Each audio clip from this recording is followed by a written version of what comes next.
So have you ever found yourself bored of language study? Are you sick of getting stuck in textbooks? Do you feel like you're in a rut?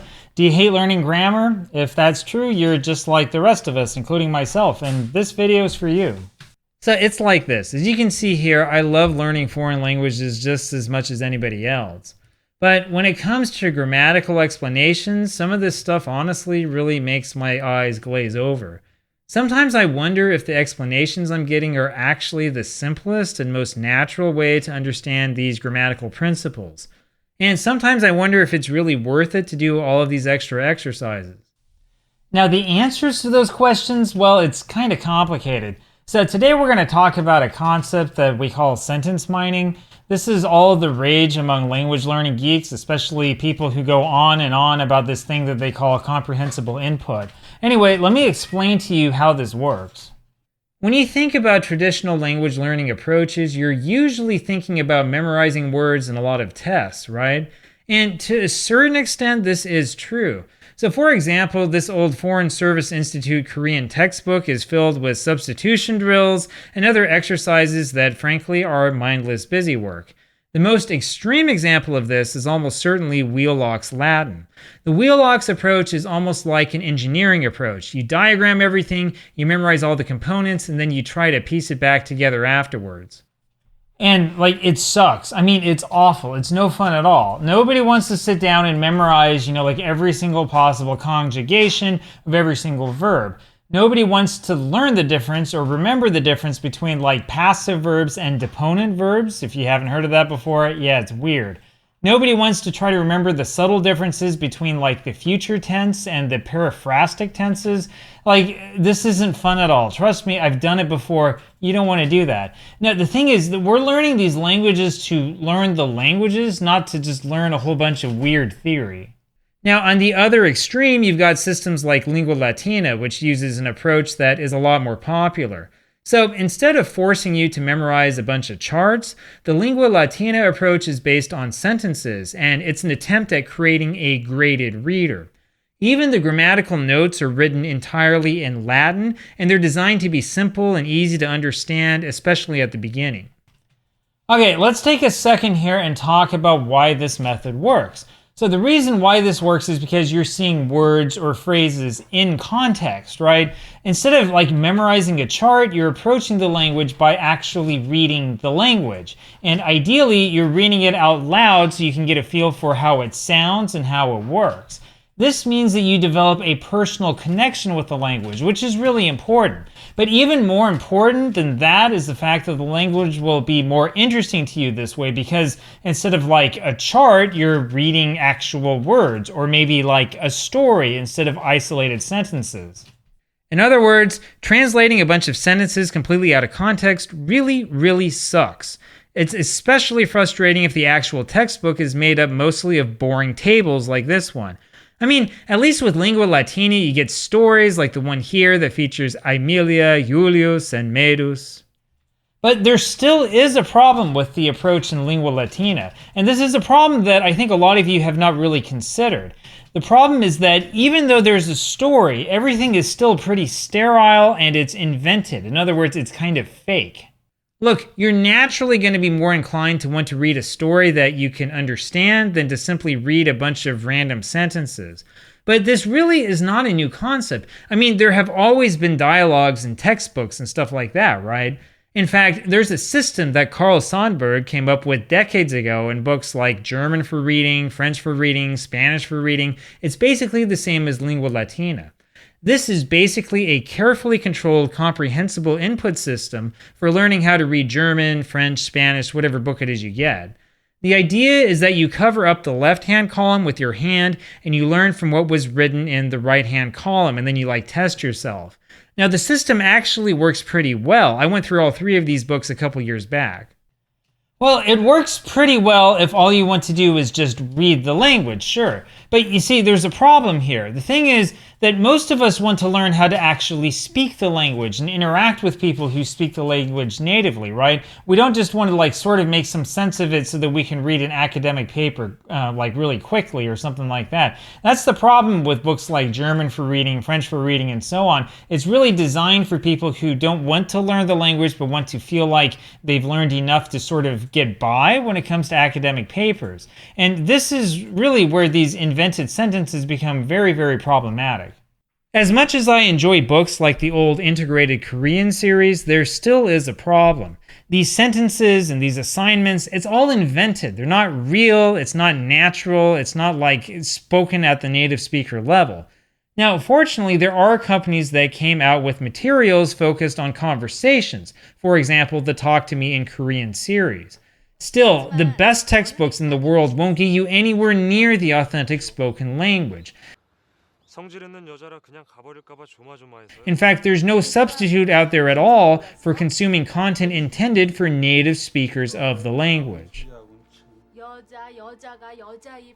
Anyway, this is where this thing that we call sentence mining comes into play, and it's just what it sounds like, right? You're going through like native audio and native like video, you know, movies, TV shows, podcasts, I don't know, like radio broadcasts, stuff like that. You're going through this and you're looking for sentences that you can then add into your Anki deck or whatever else to help out with your personal language study.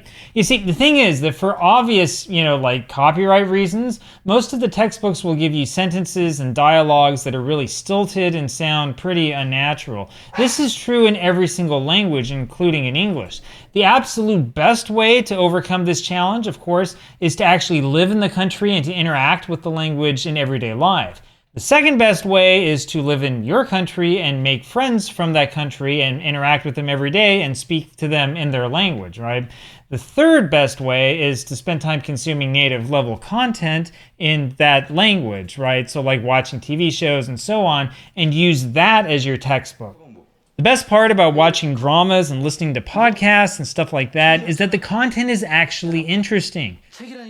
It's naturally always more interesting to watch people acting in realistic scenarios than to listen to some boring and stilted dialogue that some committee came up with.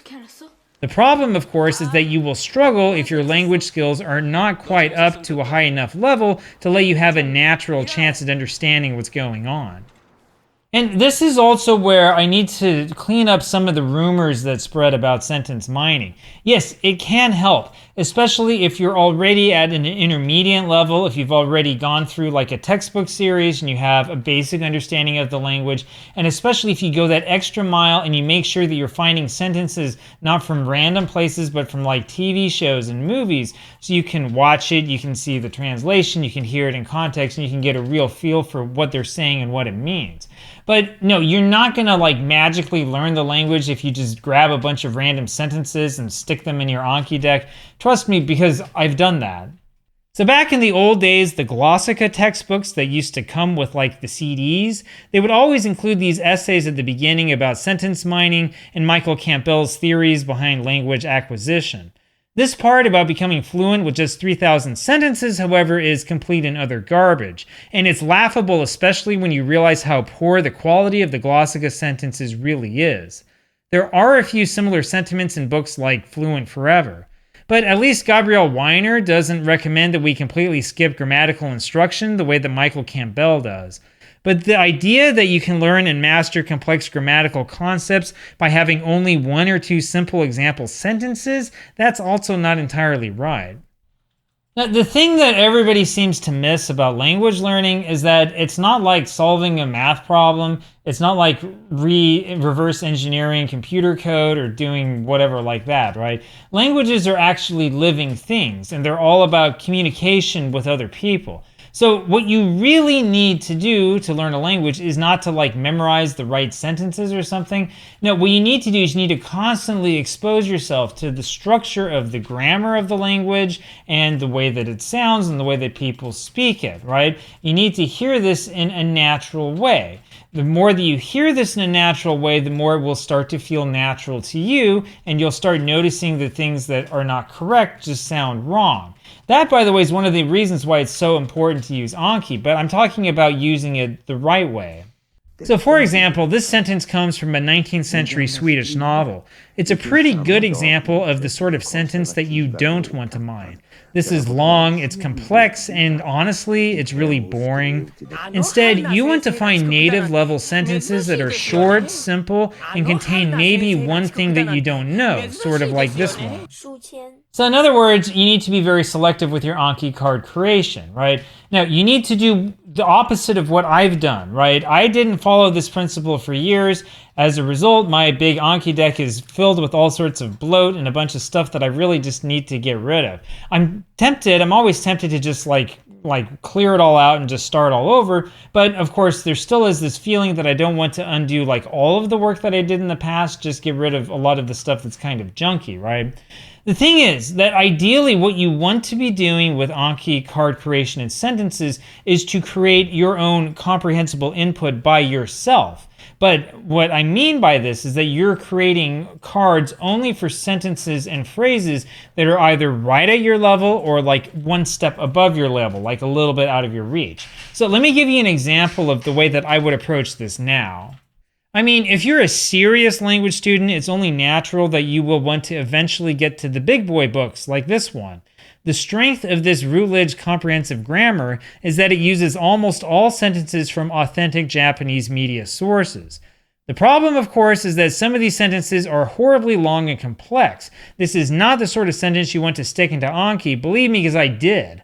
Instead, I recommend reading the sentence, picking out a few words that you might not understand here and there, learning those words, and just letting it be. Now, if you really want to, take a shortcut, you can always try to get AI to do some of the research for you. Now, I know most of us think of AI as some sort of evil thing, and you can look up things that I've written and said and stuff on other blogs and stuff like that. Like, I really dislike the heavy use of AI, but it can be useful from time to time. However, it's only useful if you're very careful about how you use it. In fact, I had a case like this just the other day. So there's this pretty cool concept in the world of Japanese art called kintsugi. This is the art of repairing broken pottery with gold adhesive. It's pretty cool when you find these things, and it's really impressive actually when you see it in person. Of course, it can be kind of hard to find good example sentences using this term in the wild since it's a specialized term. And so I figured that the best way to find good and useful example sentences would be to ask AI. So after AI praises you or whatever, the chatbot will come up with a bunch of contrived sentences that might be natural or they might not. However, you can always push back and you can ask for sentences that are like real sentences with, actual sources. Though I think the quality of these sentences is still kind of questionable, at least AI can point you in the right direction, and it can ensure that the sentences that you're getting actually do exist somewhere in the real world. But on the other hand, you also have to ask yourself whether it's even worth it to have example sentences on hand for this really specialized word or phrase or concept. And honestly, the hardest thing about providing advice for sentence mining and making cards like this is that it really is a personal thing. The thing that works best for your language study is really going to be up to you in the end. And the thing is that the more control that you take over the process, the more that this is going to mean for you in the end, and the easier it will be for you to really learn your target language. This is the main reason I recommend staying far away from the pre-created Anki decks, even though I know it can save you some time. Remember those rules of formulating knowledge, especially that you can't really memorize something until you actually understand it. And of course, you need to make cards that are simple and well-focused. You really want to avoid having cards like this one that I saw on Reddit the other day. This looks like a total nightmare even if you slow down to actually read the Japanese. In other words, you don't want your Anki study to take up hours and hours because your cards are too complex.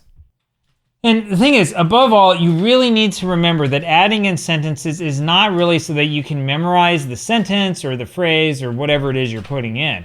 It's not about that. It's actually about helping you get exposure to the language in an authentic setting. Now, there are a lot of people out there who complain that when they go through sentences in Anki, they're memorizing like the form of the sentence instead of focusing on what it actually says. I'm not certain that there's an easy way to prevent that from happening. I think it's going to happen no matter what software you use if you're trying to, memorize or use this spatial memory stuff. But there are a couple of things you can do to make it so that it will still be meaningful for you. You can make different cards for each note. For example, I have like this one for listening to sentences. I have another one where I need to see and hear the sentence and then say what it means in English. And I have still another card where I have to read the sentence aloud. And notice here that I specifically chose a sentence where there was only one word that I had some trouble with. So yeah, it is repetitive, right? But the thing is that repetition is what helps the grammar and structure of the language become familiar. And that in turn is what helps the language start to feel natural to you.